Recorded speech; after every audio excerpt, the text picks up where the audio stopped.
So there were all these very strange kind of, they were called penal to keep the natives in their place.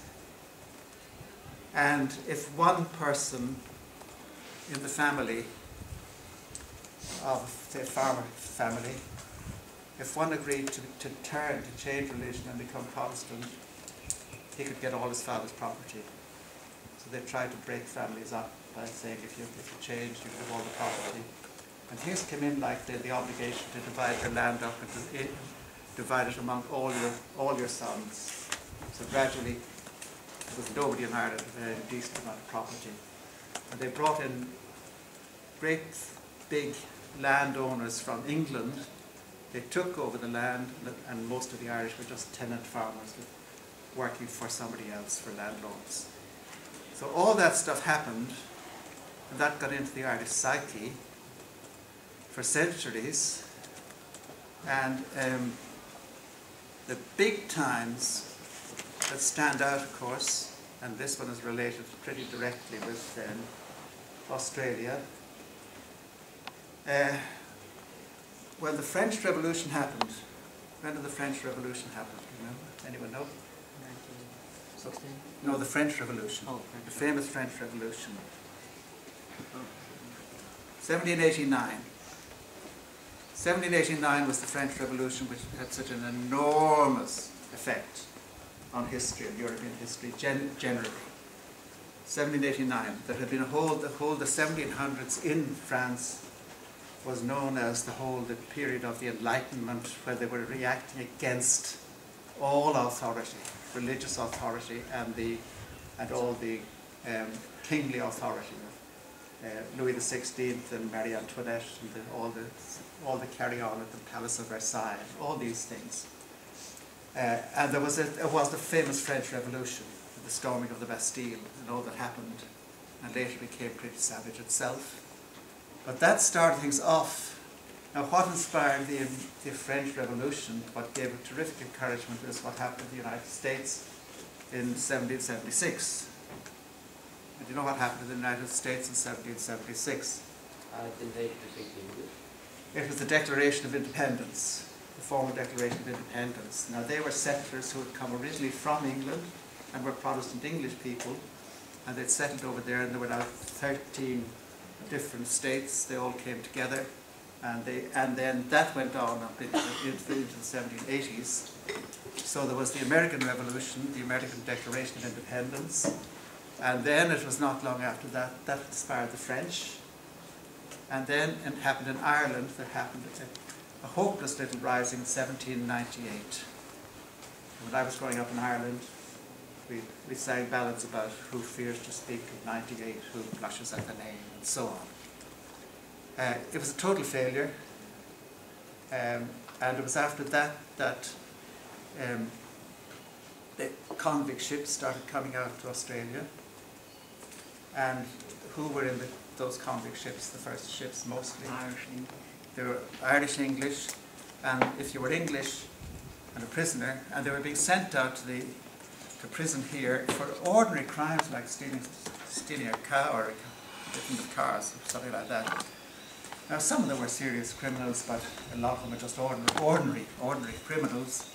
And there was a smallish percentage of them were definitely what we call political prisoners, people who had been involved or assumed to be involved in the rising of 1798, including a couple of priests on that first ship that came out.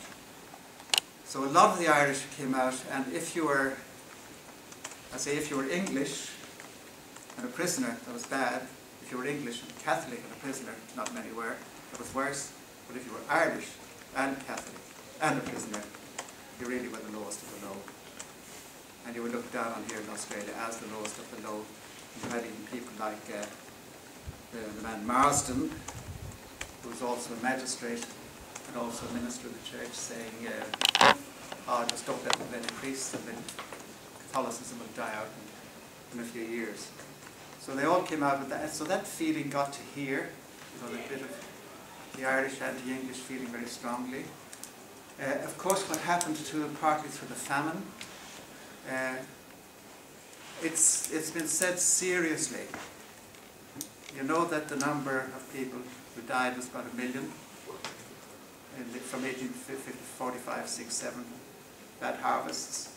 1 million died and 1 million emigrated. The population of Ireland, they were breeding very fast and very, very young earlier on, up to that. And it was about 8 million before the famine, and then it was about 4.5 million towards the end of that century. And they were absolutely in shocking state. They were very poor. They had absolutely no education, naturally, and then they were being looked down on for not being educated, or for being ignorant, and being blamed for the famine themselves as they were. So all of that background was there. Now, what did happen, there were two approaches to it. And a famous name in the early 1800s, up to the middle of the 1800s, was Daniel O'Connell. Did he come into your awareness? Very famous Daniel O'Connell, who was a fantastic rabble-rouser. Talk about mass protests. He could get 100,000 people out. And he also became a member of Parliament in England. He was expelled from it for a while. But he insisted, he was pushing very hard for what's called Catholic emancipation. Freedom of Catholics to practice their religion. Now I say it wasn't just religious, it was the land, religion, race, and the Celts have kind of strong historic memories going way, way back.